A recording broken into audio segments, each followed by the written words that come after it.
This is the web transmission service of the Royal Canadian Military Institute.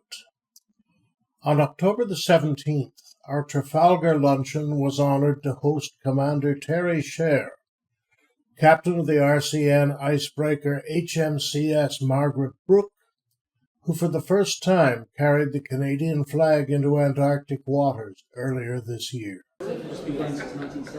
Okay, good morning everybody. So we are going to get started. As I said, we are on a bit of a schedule, so I appreciate everyone having an early lunch today to be able to join us. Because what that really enabled is our guests to join us here this morning and share a little bit about their experiences in their recent deployment. But before doing that, I do want to introduce our guest speaker, Commander Teri Share. And I'm not going to read out the typical Navy bio of all the great things that the commander has done in her lifetime, and including, I think it's her enjoyment of yoga and things like that. She can certainly share as she goes through. But what I wanted to share, and you're going to hear about a spectacular deployment, historic deployment that the commander in HMCS Margaret Burke recently executed. But what I wanted to share is just a little bit of appreciation and thanks, because the team is currently on a Great Lakes deployment. And it's and some of you who have been around the Navy for a while may think of Great Lakes deployments as being, cocktail parties and beverages and socialization and such from days gone by. What I can tell you from my firsthand experience is that they are doing some extremely heavy lifting on behalf of the Royal Canadian Navy, on your behalf as Canadian citizens, to fly the flag. To fly the flag of the Royal Canadian Navy where we're not usually present. So cities and towns like Thunder Bay, Sault Ste. Marie, Owen Sound, recently Windsor, and now Toronto, and as they start making their way home after being at sea, which will be up to probably about 2 months by the time you're done, away from home. They've been engaging and sharing about our Royal Canadian Navy with thousands of individuals. So Thunder Bay alone was upwards of 7,000. The numbers are debatable, but upwards of 7,000 individuals touring HMCS Margaret Burke and having engagements with our sailors. Windsor, I think, broke that record and set a new bar, as I knew Chris would, in Windsor. Upwards of 8,000. Just under 8,000 individuals coming to the ship for a tour and to engage with our Royal Canadian Navy. We recently had the opportunity, and I had the honor of sailing with Margaret Burke for about 6 days with the Lieutenant Governor. And I can tell you it wasn't a pleasure cruise, although the accommodations and the meals are quite spectacular. It wasn't a pleasure cruise. It was busy day in and day out. My cabin mate was the deco. So Deco was up at 4 a.m. To drop anchor wherever we were pulling in, and the crew and team that's required to do such activities, up through the night to set us up for the day. In days of going ashore, meeting with Indigenous communities, meeting with youth, touring communities with our Lieutenant Governor of Ontario and her husband. And I can tell you the engagement was absolutely spectacular, and the reception was absolutely incredible. And the eagerness to see one of our ships in action and come aboard for tours, which at some points is not an easy feat when you're not tied alongside, which is probably the highlight of the tours, the boat rides out to the ship, onto a floating dock and getting aboard ship. So the hard work, I just want to send my appreciation again to the command team and the crew of HMCS Margaret Burke, because they are doing incredible work to help fly the flag, talk about our Navy, and share, hopefully inspire some of those individuals that we make contact with to join the Royal Canadian Navy and continue that service, that legacy of our Navy. So before I hand it over to Commander Share, Teri, what I can also tell you about Teri is her incredible leadership. So being aboard ship for 6 or so days, you get to kind of blend in because one of my stipulations was I didn't want the VIP treatment. That's what the Lieutenant Governor's for. So it's in just being able to see our sailors in action.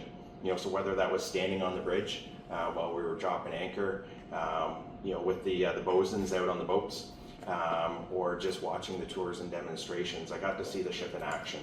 And the incredible leadership that Teri displays in her team is incredibly impressive.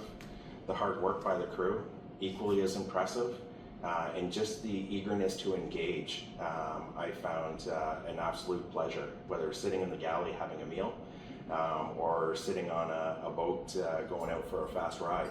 The ship's company again represents the Navy incredibly well. So I'm grateful to have some of her time here today, and I'm going to pass it over to Teri to share about her deployment. So awesome. Teri, it's all yours. Thanks, Jeff.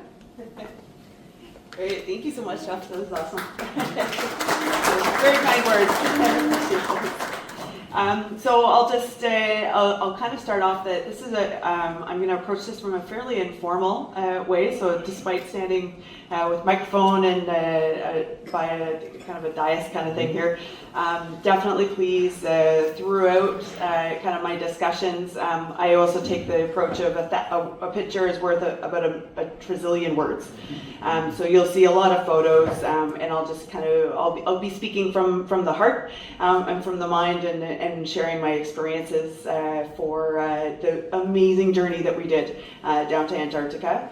But also, I just wanted to share just a little bit about me, so you have a bit of an understanding about who's speaking with you today. So I am joined in 2002, and I am from Vaughan. So I consider Toronto basically home. So mom and dad still live up there, and it's just such an amazing experience to be able to bring a ship that I am in command of to as close as I can physically get to my hometown, and so it's just been really, really cool coming in, seeing the skyline, being able to approach Toronto from the water. The skyline of Toronto, everyone always talks about it, but when you see it on the approaches, it's just an absolutely different experience. So that's a little bit about me. I went through the Royal Military College of Canada, graduated with a civil engineering degree. So I like to say that I'm an engineer by education, but a naval warfare officer and a pilot a sea pilot by job and by occupation. And so I'm just going to offer, because this is not all about me, offer my right hand is the coxswain of the ship, and so I'll just offer him just a quick sec to kind of explain his background. Chuck?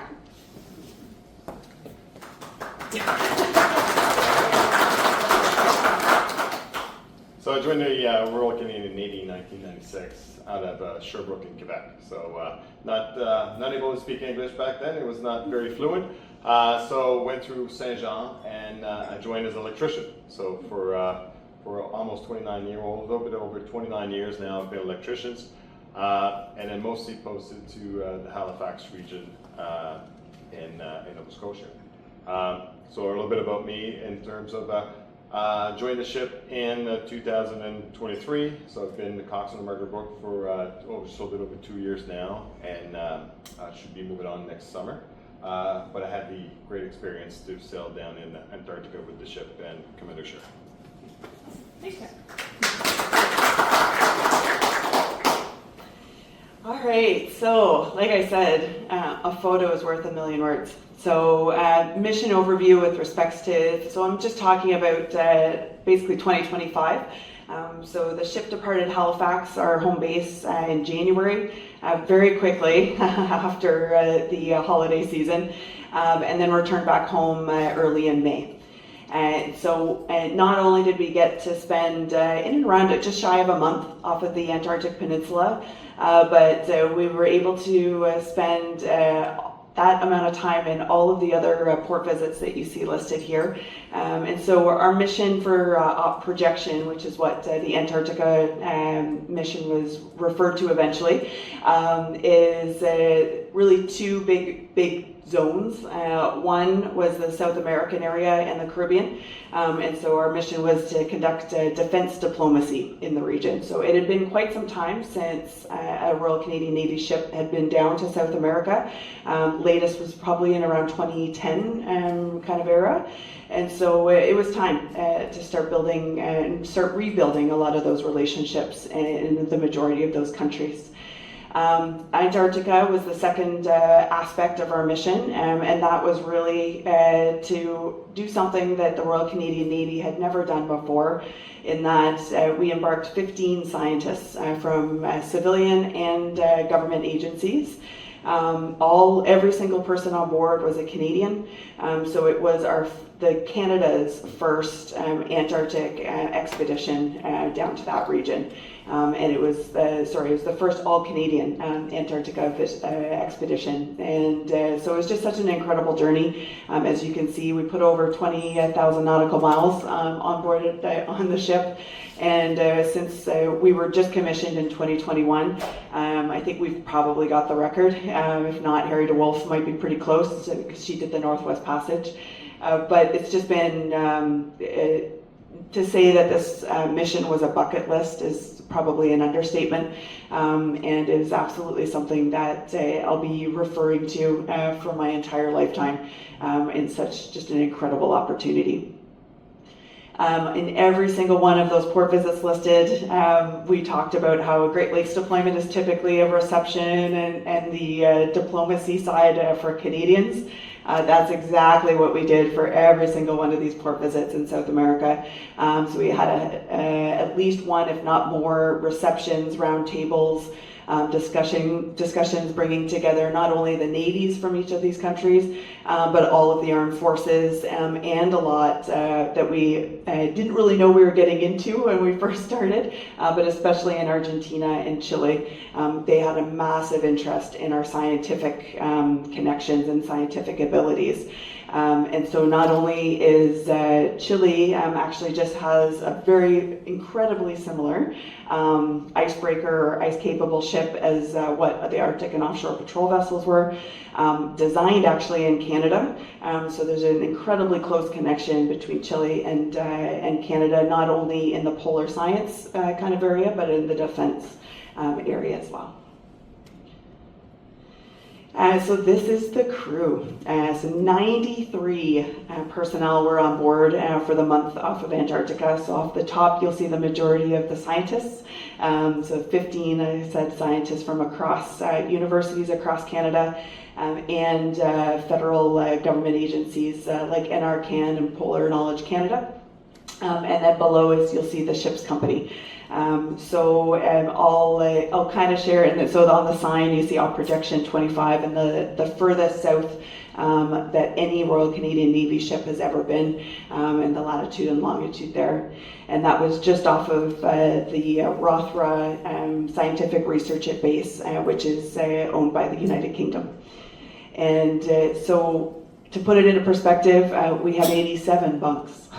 So we had some people on cots, and I'll share though that a cot on board Margaret Burke or any Arctic and offshore patrol vessel is very comfortable. They are not in any kind of torpedo mags or anything like that, so they are definitely, in fact, the coxswain can attest to this, typically when we put somebody on a cot, because of the lack of space, it's usually hard to get them back into the messes, because there'll only be about one or two people in a space on board cots. And so while the largest mess, technically the largest mess is a 20-person.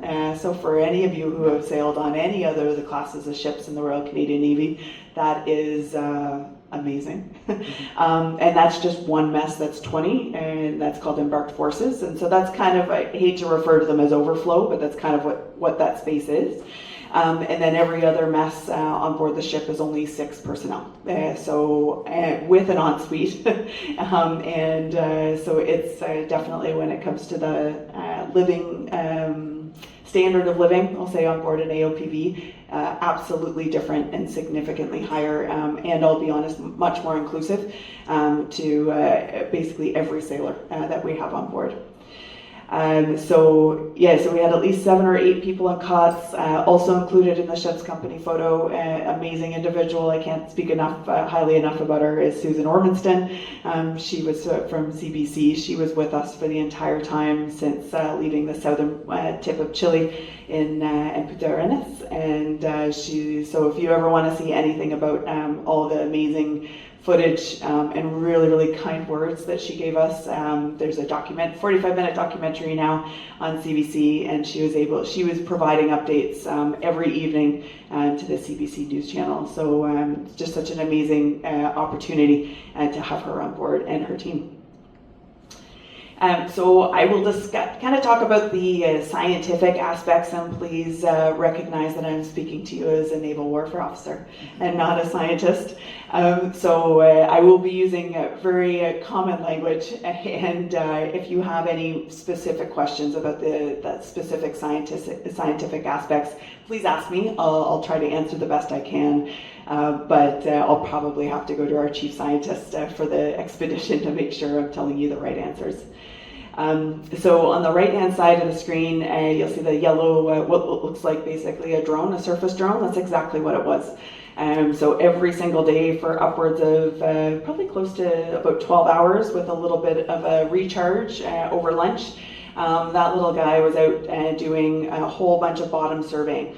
So one of the big things about this is not only because it was uncrewed that we were able to put it significantly closer to a lot of glaciers, which is really where that scientist was looking. So his big thing was trying to determine that whenever chunks of ice basically broke off of the massive amounts of glaciers that we have down there, is to be able to see what kind of damage, for lack of a better term, that it does to the bottom types in the bottom of the ocean.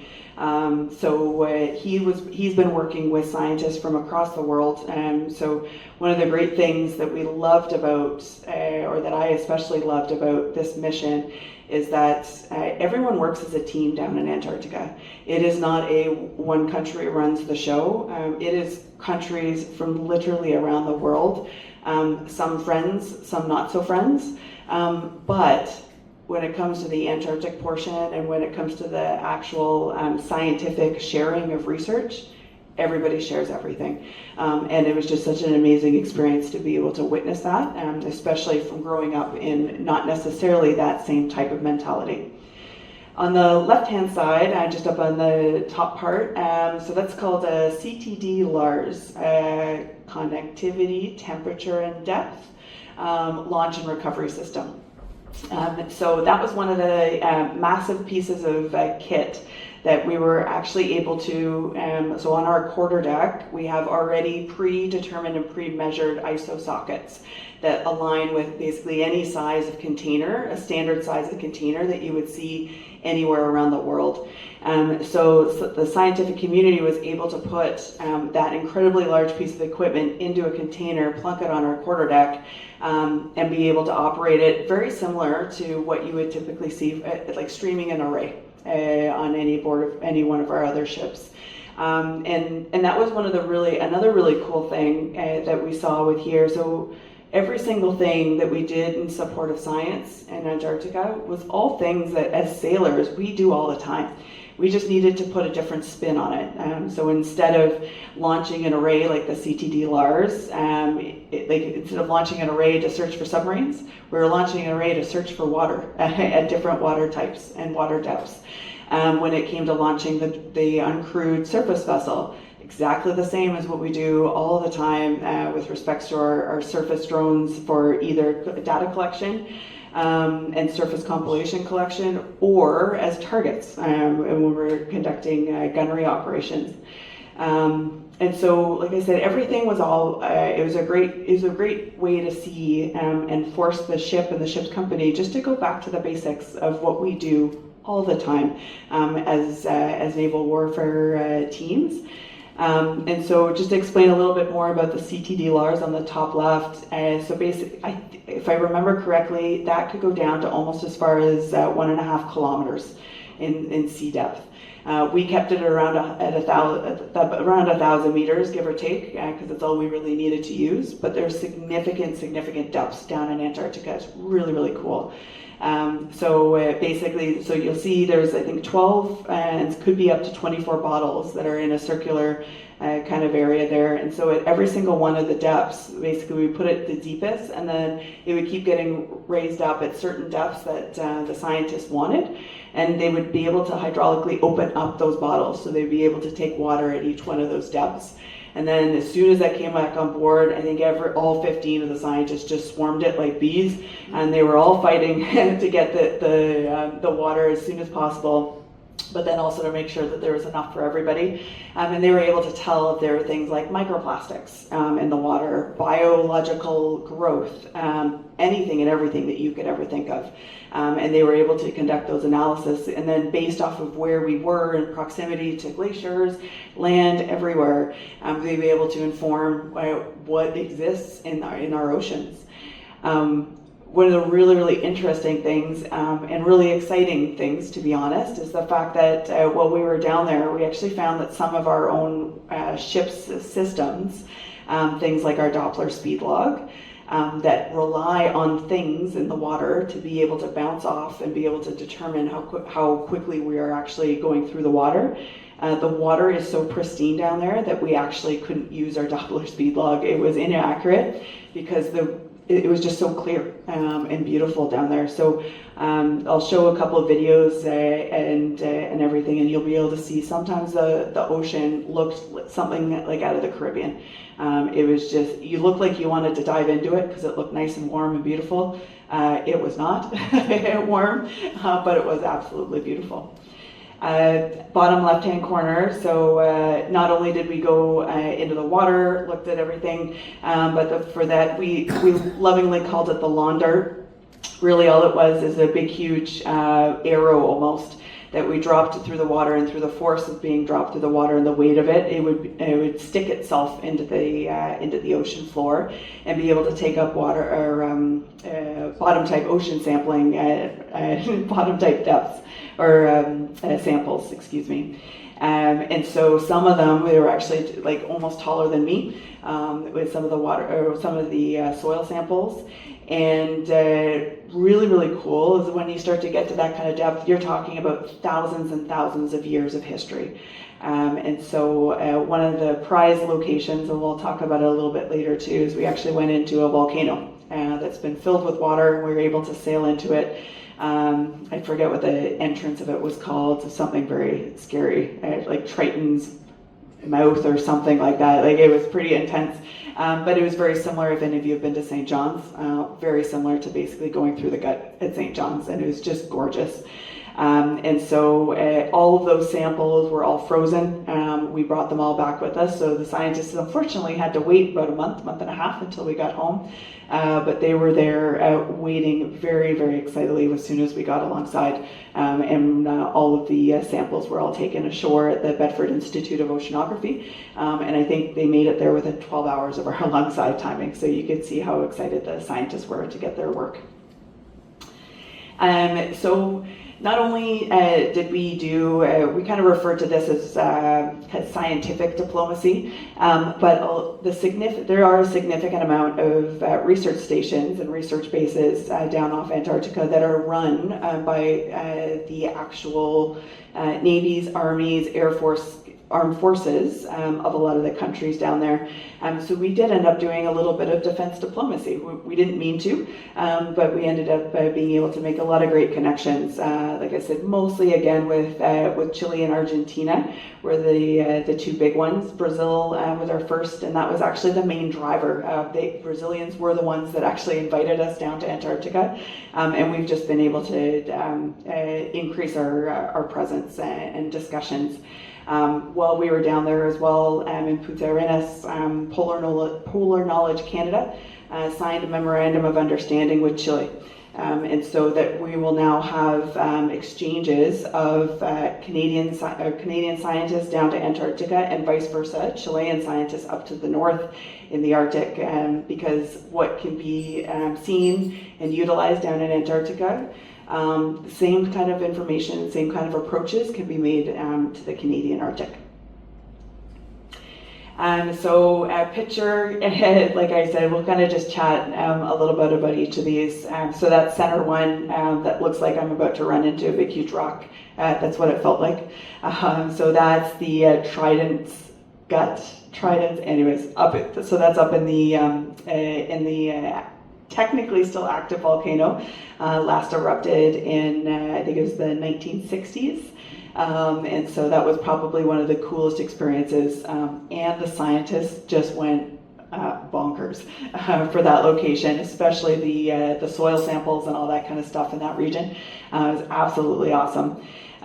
Just below that is one of our photos from when we were down in the furthest south portion off of the Rothera base of the UK. And that's well past, that's probably about 2 days past the Antarctic Circle. And it was just something, not sure if anybody watches Game of Thrones, but it's something right out of the Game of Thrones, really. It's just incredible mountains, and just actually, like, I don't think they ever really see much green down there. It's almost always at that level. They're almost always covered with snow, enough that the Rothera base actually had a downhill ski run. It was pretty slippery when we went there, and pretty ice ridden, but it's something that keeps them active throughout their winter, because that's the one base that has, I think, upwards of about 20 individuals that will spend the entire Antarctic winter down in that region. Lots of pictures of our small boats. Every single day we were up at 7, we were active. We were probably up much earlier than that, but we were launching boats in and around 7:30 every single morning, bring them back, do a quick swap out for lunch, and then back out sometimes well into the evenings and nighttime. So for about 3 weeks straight, we were just constantly doing, again, back to the basics, stuff that we do all the time in the Navy is boat work, and helping out and running ashore and being able to do visits to some of the scientific research bases. Bottom right is probably one of the highest concentration of icebergs and bergy bits that we traveled through. And to add on top of that is there's really only corridors that are actually charted down in Antarctica, which is very similar to our north. So not only are we dodging icebergs, but we're dodging and ensuring to make sure that the ship is on actually charted waters. And so that's kind of the excitement when we were going in and around that region. Obviously, you can't have a picture and talk about Antarctica without the penguins. So everywhere. Just everywhere. We were not mentally prepared to see that many. We thought we'd be lucky if we saw 1 or 2.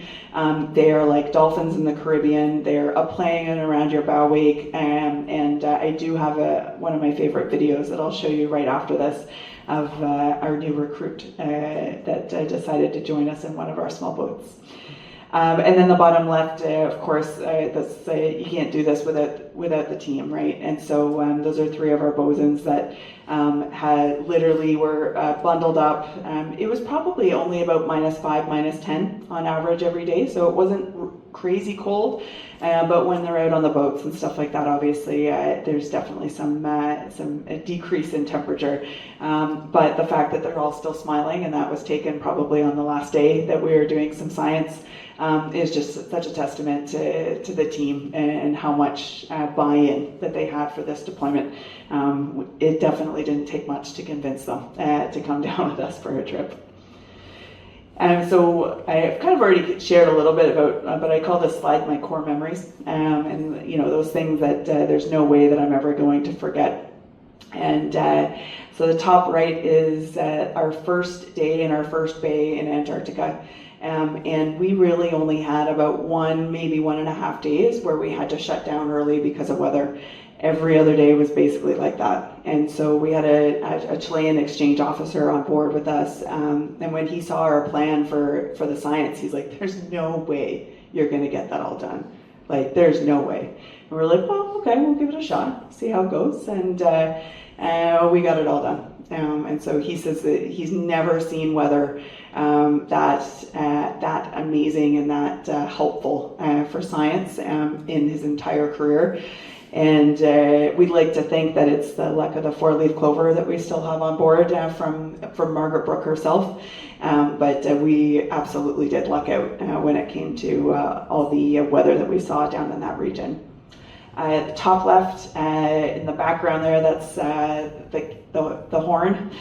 So that's us traveling technically around the southernmost tip of South America. So we have 93 people that are allowed to put their elbows up on the table during a mess dinner now, or one elbow, sorry, up in the mess dinner. And so that's a pretty cool core memory to be able to do. And what you can't see in that photo, we tried our hardest, is I know it's traditional to put a sail up on the ship and technically sail around the horn. There is a piece of fabric up, and that's really about all that we could get. So our luck with weather actually ran out as we crossed the Drake's Passage northbound.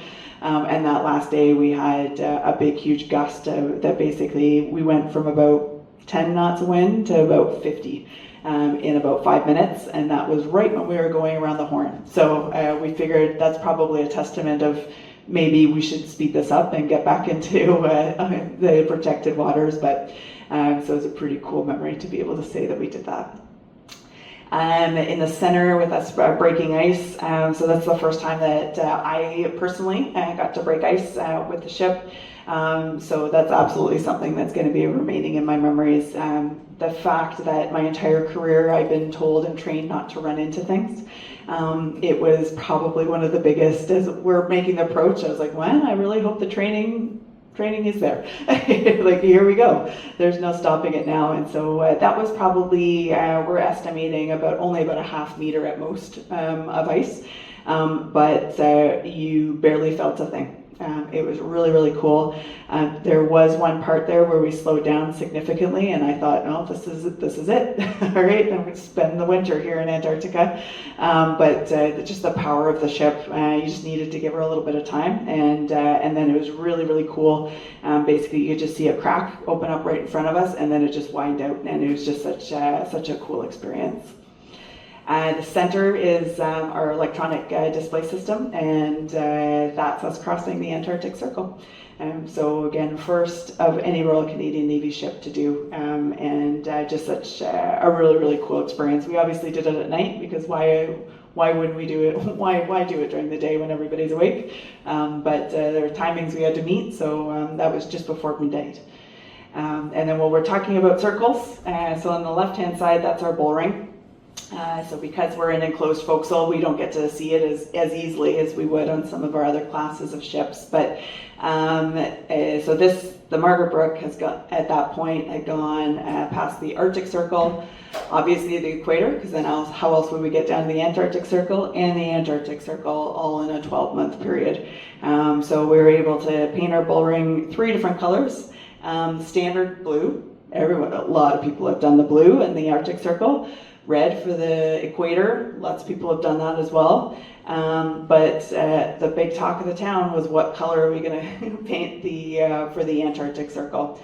So we had historians, we had everybody all pulling together to try to figure out what color we should be doing this. Nobody had an answer for us, so we decided yellow. Full honesty, yellow was one of the colors of paint that we had on board. It's a safety color, so we thought, hey, this works. And of course, yellow for penguins. So we figured, why not? We'll start our own tradition in the Canadian Navy, at least. So this is what we're going to stick with. But pretty proud moment to be able to say that the ship and the majority of the crew at that point too had done those 3 circles together. Bottom left, some more ice, because that's awesome, and because that's what the Arctic and offshore patrol vessels do, and just such an awesome opportunity. And that was down at the southern end of basically us breaking ice up earlier, and that was us just going around a corner, and we weren't quite sure what was around the corner because we didn't have we had our drone up for a little bit. But she actually lost a battery a little bit quicker than expected, so it was a bit of an adventure turning that corner, but luckily everything worked out, but I knew I could go back if I needed to. Bottom right is another picture of our electronic system, electronic charting system, excuse me, and that's the volcano. So, like I said, pretty cool to sail into an active volcano. Not too many people get to do that unless you pay lots and lots and lots of money to take a cruise to Antarctica. But it was just absolutely amazing to be able to go in there. We spent probably about 3 days in that region, just doing some soil sampling, everything, really, to be honest. We did everything in there. But at the same time, we saw probably about 3 or 4 cruise ships a day going in there. So there is a lot of tourism happening on the northern tip of Antarctica. And so that's another thing that, I'll be honest, is what the scientific community is very interested in, and what kind of impacts it has on the environment of having that type of tourism happening in that region. And then the last core memory for me, so that's a group of us, that the Antarctic continent was our last continent. So number 7 for all of us in that photo. And we have people in that photo that range from over 20 years of service to like 3. So when they said, to me at least, join the Navy, see the world, it's absolutely done that. And so that was one of my biggest achievements. The Navy has literally brought me around the world multiple times and sailed in every single ocean possible. So just a really, really cool experience for me. So I'll actually just open up just before we go to questions and everything like that. Chuck, do you have any core memories that are outside of those? You? We joined the Navy to travel the world, and you never know where you're going to end up. And then when I joined Margaret Burke in 23, it was already in the plan to actually go down to Antarctica. And for me, to travel the world probably 3 or 4 times over by now. Just the fact that we could go down to Antarctica with the crew that we had on board, and then the journey, the way down, and then the way back was just amazing. Thanks, Jack. So I'll open up for any questions at all, and yeah, go ahead. Just a quick question. I've been on Coast Guard ships in the ice, and they're very noisy, especially when you go down. How is the hull reacting here? Do you still get the noise at the bottom end as you're breaking ice? Yes, yeah. So the thickness that we found there, about like I said, about 0.5 meter at most. It wasn't too bad. We were only breaking ice for probably about 4 or 5 hours, so it wasn't too bad. And obviously done during the day, just for safety reasons whenever we can. But we have been on board, so some of us have done some ice breaking with, especially Harry DeWolf and some of the other ships while they were doing ice trials.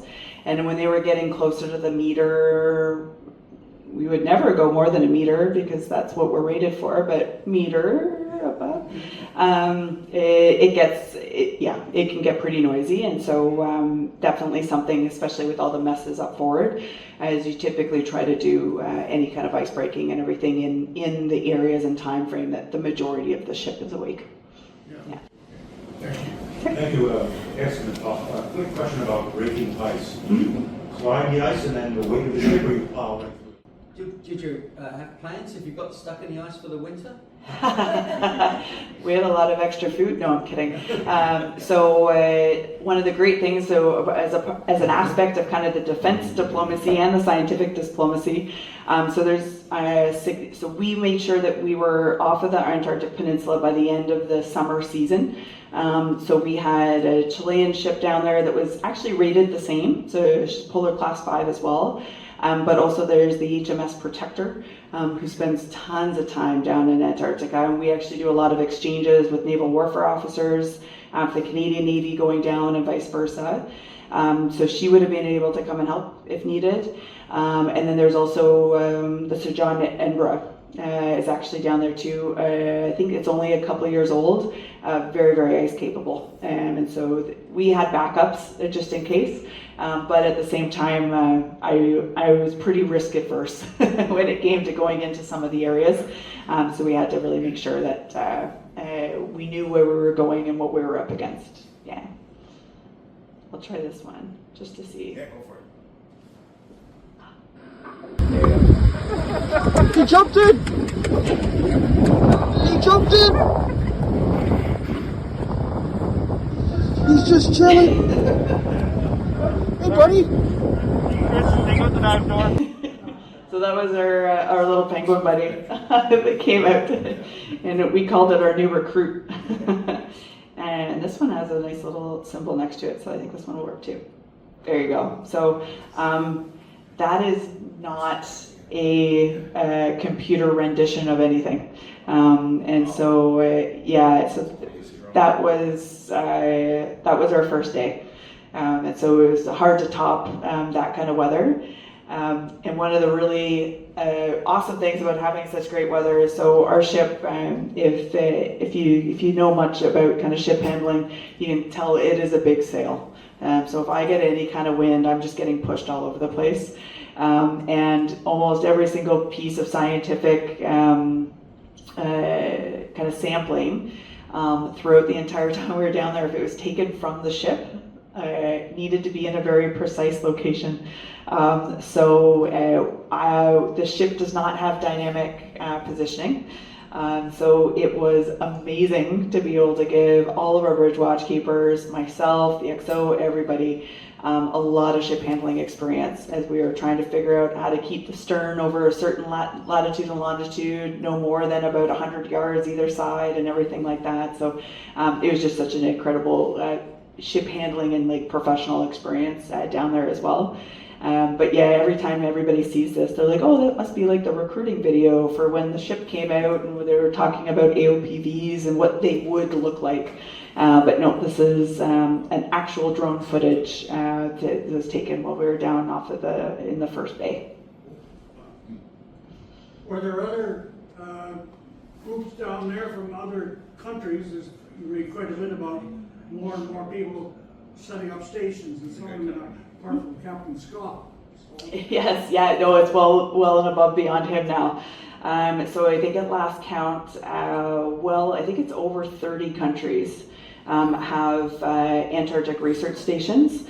Some are a container, I'll be honest, and others are like some of the photos that I showed, multiple massive buildings that you're allowed, that you can stay in all throughout the winter and the summer seasons. I think there's still only about less than 10 wintering stations is what they're referred to, but there are countries from around the world down there, absolutely. Given that you had to be self-supporting for such a long time, what additional trades or occupations did you take on board to ensure you were in good shape? Absolutely. So we approached it in a very, very similar fashion than when we go up to our high north. So we embarked a medical officer, so we had a little bit more of a medical community on board. And then that's awesome. that's a great ring. And then we knew we'd be operating with a significant amount of boat work and all that stuff, so we had some additional bosuns with us to be able to cycle people through. But really, that was those are really actually. Chuck, am I forgetting somebody? The MO. Yeah, that's really the MO. Like the medical officer was the biggest addition. No dentist? No dentist. We don't really have. We don't really have the capability to do much dentistry. But the medical officer has like a bare basics, like if something ever happened kind of thing. But we knew all of the scientific research bases that had any kind of increased medical capability than we would have had on board. But I'll be honest, a lot of them came on board for a tour and they wished that they had our facilities. So it's quite interesting. I would definitely think twice about signing up for a wintering down in Antarctica, just based off of some of the bases that we went to. It would be an experience. Do you have a med tech? Yes. Yes. Oh, yeah. Absolutely. Yeah. So typically we do have a sergeant, so a forecaster met tech, and so we just kept the standard crewing for that piece. Yeah. This question: what was more stressful, Drake's Passage, going into the caldera, Bermuda Triangle, or being near a polar bear? So probably, I'll be honest, I was most concerned about the Drake Passage. Tradition is either you get the Drake Shake or the Drake Lake when you go across the passage. And so we planned it perfectly for the Drake Lake on the way southbound. We got a bit of the Drake Shake coming up northbound, but I think all of us were watching windy and every single piece of meteorological information, probably almost even a month up to going there, just to make sure that we could time our passage correctly. Because if we didn't, it would have been at least 12 to 15 meter seas quite quickly. And we noticed a significant difference. So when everybody was telling us, all the other countries were saying, don't be off the peninsula anytime after the 31st of March. And we're like, okay, like April 1st, like, is that good? They're like, no, March 31st. We're like, okay, well, you guys are down here a lot more than we are. Just the difference between the frequency of storms and low pressure systems through the Drake Passage, even from when we went down there at the end of February to about mid-March, significant. It tripled, if not quadrupled, in frequency. So the window of us to be able to get through in a sea state that was something that we could handle without issues was pretty tight. So with the frequency of those low pressure systems continuously going through there, the ocean didn't have enough time to calm down. So that was kind of one of our biggest concerns, I'll be honest. Yeah, thanks. That's what caused the most gray hair. I didn't have this much at the beginning of my command tour, let's put it that way, but yeah. Excellent.